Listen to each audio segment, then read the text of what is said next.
Hello everyone, today we are watching You Only Live Twice. We have finally reached the tail end of Sean Connery's much beloved run as Bond, the classic Bond, the OG Bond. He will quickly depart and then return for a quick check. Fun fact, written by Roald Dahl, and also probably the most racist James Bond film, so I'm sure we're going to enjoy plenty of these lovely dated characters. But we're also, more importantly, joined. Introduce yourself. Hello everyone, my name's George, and I'd just like to say, Adam and Rupert, thank you very much for inviting me on the show. I remember back in the 90s when I was a child, I'd just sit on the sofa for hours laughing along to the show, so I'm really flattered that I've been invited along today. It's quite a big deal for me. I know my family are watching in the audience. Hi Mum! So thank you very much. Looked to have a bit of a wild ride, I'm not really sure what to expect. The nerves are going a bit, but I'm sure we're going to have a great time. How do we do the Oscar thing where we tell him he's got to cut it off? No, we're like, oh no, sorry. The Oscar actually goes to Tommy for last episode. Oh fuck! You've been La La landed. That's no spaceship. Oh, for God's sake. Started already. So just for anybody watching who may not be familiar, George has been somewhat fond of the Star Wars prequels. It's a shame. We should get you back for Moonraker, George. Oh, I'll be back for On Her Majesty's Secret Service. He's taken over the channel. You're not going to get rid of me now. I've had my taste of fame, and I'll be honest, guys, I can't get enough. George, remind me what's going on here. There's an American spaceship. You gave me the impression you really revised for this film. That ship looks like the monsters from Tremors, but made of metal. So it'd be like the Mecha Tremor. Oh no. No, they fucking gravitied him like George Clooney. I wonder what James Bond has been up to in the meantime. I'll give you like one guess. Oh, for fuck's sake. Wait, you can't miss this iconic line. It is truly something special. Why do Chinese girls taste different from all other girls? Sheesh! Oh. Like Peking duck is different from Russian fuck caviar. off, you fuck. Oh, racism has been ended by James Bond single-handedly.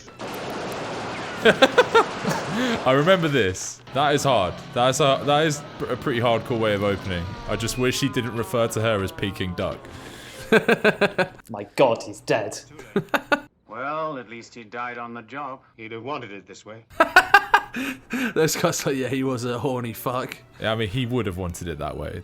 This is one of my favourite Bond themes. This theme is a banger. Also, apparently Frank Sinatra turned it down, and Nancy Sinatra got so nervous recording it that they had to record it about 25 times. Oh, Really? wow, really? Yeah. Okay. Yeah. There's like That is a fun tidbit. 25 versions of her songs spliced into this one version. It would be pretty impressive for this to be where James Bond dies, and just, the rest of the film is just a lovely travelogue, travelling around East Asia. Maybe they should have just killed him at the end of Thunderball and then been like, psych, there's another one. Oh, So see, you only live that would have twice. been cool. Boo, no sharks. No shots. 2 out of 10. Piece of shit film. Request permission to come aboard, sir. Permission granted. Always important to have the pleasantries. The Donald pleasantries. Did they just fire him? How fast did they just fire him out of that tube? Look, don't ask questions. I'm just disappointed he didn't come out of the water and do a backflip. That surely the force of that would rip your spine in half.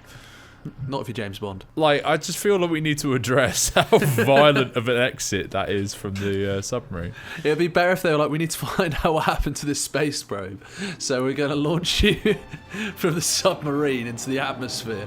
And it just starts with him getting torpedoed into the moon. Also, there was a bit earlier where they were talking about James Bond being fully briefed, and I thought it would be funny if he said, no, I only enjoy being debriefed. Yeah, something like that.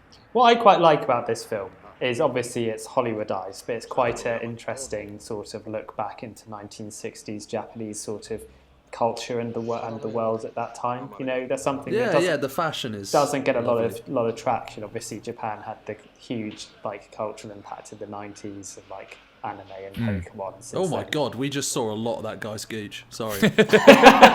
No, I think your point was more important. I'm sorry to interrupt you. It's just difficult to concentrate on a thoughtful look at the the 1960s culture of Japan when a man lifts up his leg and shows you most of his gooch. For our American viewers, gooch means taint.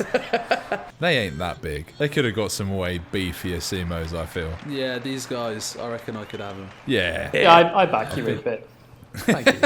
I would get crushed like a fucking twig. Now, this guy, Mr. Henderson, obviously didn't make a huge lasting impact on the viewing audience because he was back as a villain a couple of films later. Yeah, who is he? Does he play Blofeld at one point? Yeah, no, he is. He's Blofeld in Diamonds Are Forever. No. Henderson. Oh my god. That is a problem with walls that are that flimsy, isn't it? I respect how stoic his reaction was as well to being stabbed. Yeah, I'd be like, ow, fuck! Wow, at least this assassin was obeying COVID regulation. I don't want to kill everyone, I'm not a monster. I'm sorry, there is no way that you are cutting the same frame as that slender Japanese man. Oh no, Sean Connery, mate. I mean, he was known for being particularly small in frame. I think you do have to suspend your disbelief a couple of times. Yeah, that's fair. What? You're telling me this?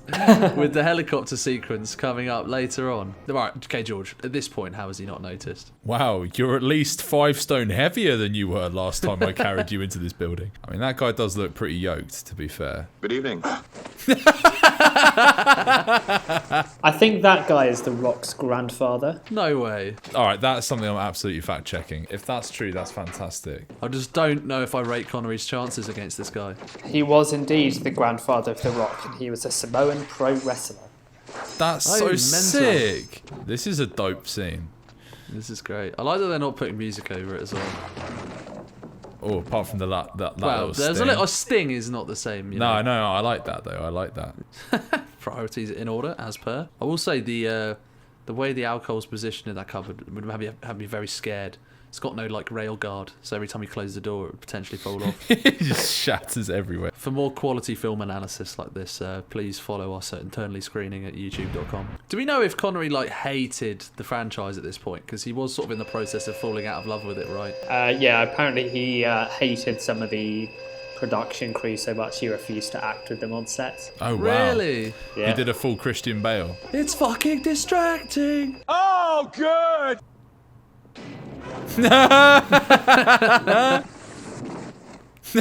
Imagine building that. So why are we doing this? Well, like, just in case this specific situation pops up. But you, I'm afraid, will get into anything with any girl. I mean, he's not wrong. He's got his own personal tube. That is He does. swag That is as fuck. fucking G. That's so cool. I like sake, especially when it's served at the correct temperature. 98.4 degrees Fahrenheit, like this is. Did you know James Bond has thermometers fitted into his hands? Yeah, it's not just telling the temperature, it's telling it to the exact 0.1 of a degree. Decimal point. Oh, this sake's at the wrong temperature. 98.2. Rookie amateur hour. Disgusting. I won't drink it, you cultural Luddites. Might as well have served me dirt. She's very sexyful. Did I just say very sexiful? Let's just hope that the 2 guards that saw him before don't recognise him. Yeah. Oh, it's high security in here, boys. Thank God the wall's up made of paper. That would be bad. Don't worry, it's soundproofed paper, Rupert. He died rather suddenly, poor chap. He fell into a pulverizer at the That works. sounds a bit gruesome. That is fucking grim. Why did they even get in the car? So we got to do the drive-by. That was possibly the worst assassination attempt I've ever seen. It's like, don't worry, we could sneak up behind him, but we'll be stealthier in this giant vehicle. It is a good excuse for a car chase, I suppose. And that is still a lovely Toyota. I love that they have this on standby as a service. Yeah. That is sick. I love he's still steering. Oh, are they going to drop him? If they drop them, that is ridiculous. Oh, please. That would be so funny. Oh, banging. They thought we could capture these guys and find out more about them, find out who they're working for. Or we could pick them up with a really big magnet, fly them over the sea, and drop them to their deaths. Tanaka is a fucking G. Yeah. He's up there with Kareem. He's up there with Kareem. He really is. I don't know if Bond has recovered from Kareem's death yet. Kareem is just such a fucking G. Pour one out for Kareem. We get a great like zoom out. Oh, Look at that's this. sick. This is pretty Little cool. helicopter shot. That is awesome. With the music as well. That's really creative cinematography for the time, right? I know, and it lets you get away with sloppy choreography and you can't even notice. Yeah, that's kind of genius. It's the raid! Bang. Assassin's Creed! He just Assassin's Creed that shit. And again. I Oh. love that he hits the flip. Mate, it's about the dispersal of energy, Rupert. Adam's been doing his Yeah. physics homework. I'm not a nerd, so I don't know what that means. Well, if he Someone landed translate just this to flat, all the energy would go up his back. Sorry, that epic run away and the graceful double flip. Yeah. Just to get fucking donked. But I have to get off. She already got off, if you catch my drift. Hey! She didn't do a flip though, so she's gonna die when she hits the floor. That's true. Rupert, you've been learning.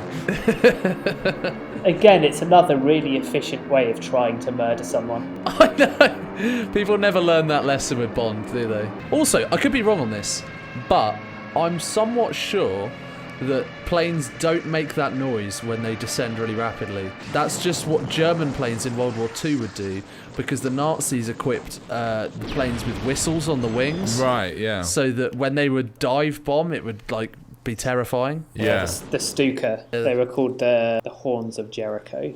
This can only be for children. Don't use it, Bonsan.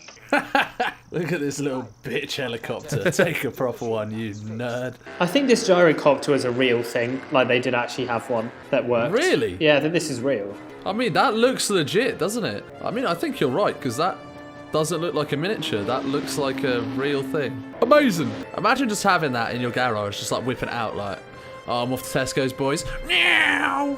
Oh, this is sick. I forgot about this. This is a good upping the ante from Sharks, isn't it? I remember as a kid watching this with my dad and being like, Dad, do piranhas really do that? And then being really disappointed to learn that piranhas, in fact, will not do Yeah, that. they will not just strip a man to the bone for no good reason. But the concept is amazing. Oh, You just got pranked. bro. Oh my god. Oh, that's a The cat. happy little kitty. Also, imagine walking over that bridge at any time. You would be shitting yourself. This is my ninja training school. Roald Dahl probably made the whole concept of this film just so he could include the line, "This is my ninja training school." No, that's dangerous. That is incredibly dangerous. Don't get drunk and accidentally smoke the filter. They're smoking the wrong way around. Oh, God. Ah, yeah. This was the bit I was mentioning, Adam. Oh God, the wow. wig. Oh dear. It's not good, is it? It's not good at all. He doesn't even look Japanese. He's so obviously a white dude wearing a weird wig. He looks more like Leonard Nimoy than anything else. Yeah, that's a good point. Like, they could have gone full cheese and then just replaced Sean Connery with an actual Oh, Japanese that would have actor been for the really rest of the funny. film. Oh, that would have Yeah. been so funny. And like ADR all of his lines from Sean Connery. That way, Sean Connery doesn't have to be on set for as long, and it's at least believable that people would buy him as Japanese. I kind of like the idea of James Bond just being a Japanese guy from that point onwards. And they never changed it back for the rest of the franchise. Yeah, exactly. I never understood this bit as a kid. It's like poison I mean, that he's trying to drip into his mouth. Yeah, I get that, but it's just that it always looked like oil. Oh no, it's not oil, is it? It's a thread. Yeah, so it means that the drop will go exactly into his mouth because it's going to run down the wire. But it's just like a very strange way of killing someone. It's quite clever. That is actually very clever. It misses. But out of all of the James Bond murder attempts in this film, it's probably up there with the best, which is a bit of an indictment on the other methods, I will admit. Oh no. No! Oh man, rest in peace. Damn, I wasn't expecting it to work. I mean, look, that's an effective way of killing someone. This is so sad. Alexa. Don't say it. I do love how hung up James Bond is on the fact that his fake wife is going to be ugly. He's so upset. You rude bastard. Upcoming epic twist. She's fit. Oh wow, that's such a twist. Tanaka was lying. Look at his face. When you epically prank James Bond by saying that he might not be able to objectify a woman. And it cuts him so deep. Cuts him deeper than the loss of an actual woman that he cared for. I don't think I've ever seen James Bond have so much emotion looking at a woman who wasn't attractive and being like, oh. When you put it like that, it does make you wonder, like, whether James Bond actually is the good guy. Oh, that green screen. Oh my god. She's got different lighting for her hair. This would be the perfect place for the long-awaited You Only Live Twice, The Incredibles crossover, where James Bond gets out the water and he sees Cyclops with Kronos written across the wall. That would be an epic crossover. James Bond goes through and he gets to the computer and it's like 002, dead. 003, dead. Big Rocket, dead. What would you call the crossover between James Bond and The Incredibles? I'm expecting a great pun, George, so no pressure. The Incredibond. That's Okay. Also, check this out. suction cups. That's right, baby. I mean, I don't know if you've ever tried to use a suction cup on your car windscreen, but I feel like they're notoriously unreliable. Yeah, not what you want to be putting your life into your hands on, would you? Yeah, he doesn't look convinced by that one. Don't let me down. What's wrong with his eye? He's a bad guy, which is subtly implied through facial disfiguration. The rocket effect there looked a little bit more like Wallace and Gromit than the real thing. The firing power inside my crater is enough to annihilate a small army. Was that a sexual innuendo? Firepower in my crater. Oh, Jesus Christ. Oh. That's right. It is, it's a cigarette gun. Have we had a judo chop yet? I'm gonna need a judo chop before this film is up, if it wants to get a good rating. Here we Oh, go. yeah. It's ninja time, baby. They should have dropped in a bunch of Ruperts beforehand, What are Ruperts? so the enemies would waste their ammo. Do you remember the Ruperts from World War II? Yeah, that was it. Yeah, the fake ones. Oh man, that is iconic. That's such a great shot. Well, see, that guy got shot, but because he did a flip, he actually won't die. Yeah, he'll transfer the force of the bullet out and fire the bullet back out of his tongue. I was going to say the exact same thing. It's good to know that our imaginations work in tandem. There's just an unparalleled level of carnage going on right here. Look at this. Fuck yeah. Good to get the samurai swords out as well. I mean, look, if you've got a baton, do not come against the katana guy. Oh my god, look at the cat. Look at the cat. Oh my god, It was it's going changed. nuts. No, but you see how It's going nuts. It was Although I guess that does add terrifying. an element of realism, because I know, like, if there are a bunch of grenades going off in the vicinity near my cats, they'd probably be freaking out. He had to like really grapple with that cat to stop it fucking escaping. Jeez. The Americans really keen to just like unlaunch nuclear annihilation over like one rocket. That is probably the most realistic part of this Realistic. whole story. Also, have you guys seen Gremlins? Because the way he's whizzing off reminds me of the death of the woman in Gremlins, where she sits in the like chair that takes her up the stairs. Oh but yeah. The circuit gets overloaded. She gets like yeeted. How dangerous is it to throw a grenade up? Like if you mess the shot up and the grenade just just comes bounces right back at you. straight back at you. It is kind of a tradition for James Bond to fight at least one guy per film who's way bigger than him. But in And this film, also blonde. he fights two guys who are way bigger than him. Yeah, that's true. That's because he only lives twice. Oh wow. It's like poetry. It rhymes. Oh! Oh my word. Bon appetit. Bond had no way to know that there were piranhas in there. That's true. Yeah, that's a really good point. He didn't So have any of that He intel. flips this guy into the water, and he just goes like, "Oh, oh no!" And then it's like, "Oh, well, that's Well, I convenient. guess there were some flesh-eating piranhas in there then. Wish I would have known that earlier." He's just like, shit, I wouldn't have had a fight in here if I'd have known there were piranhas in the bloody water. Wait, them blowing up the volcano somehow made the volcano active again. Adam, that's how it works. Maybe that is how it works. I actually don't know. Like volcanoes explode because of like seismic activity, right? I'm not going to pretend that I know. Adam, please pretend, and then just give us Yeah. your imagination's You know what, idea. Rupert, you're no. What actually happens is there's carpets under the Earth's crust made of lava, and then someone occasionally gives one a tug, and it slips the tectonic plate like a disc, and everything falls over, and then it squeezes all the lava out like a big boil.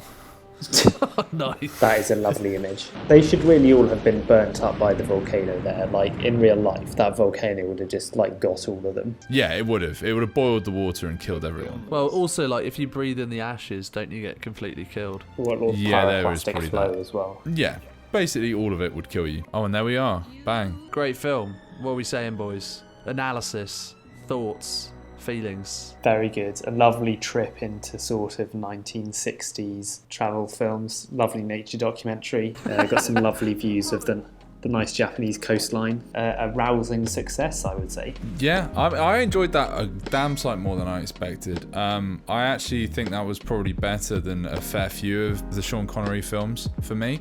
But I will admit that so much of the dicey racial stuff in it makes it quite like wincing at points. But you know, in terms of its story and action and everything, it's like it's absolutely packed with like exciting moments. So yeah, I rated it very highly. I think, while I agree with you, yeah, like that it's dated probably more than most of the Connery films. It has so much like charm to it, and I think there's a lot of technical brilliance on display in terms of like effects and fight sequences. So 5 out of 10. It's a mixed bag, but in terms of entertainment, it's like an 8 or a 9 out of 10. I mean, I think 5 out of 10 is a little harsh. I'd probably personally go 7 out of 10. I genuinely enjoyed this. 7. I'd go 7.5. 5 out of 10. I really fear for what you're going to give some of the later James Bond films if you're giving that a 5. Right, that was James Bond. You Only Live Twice.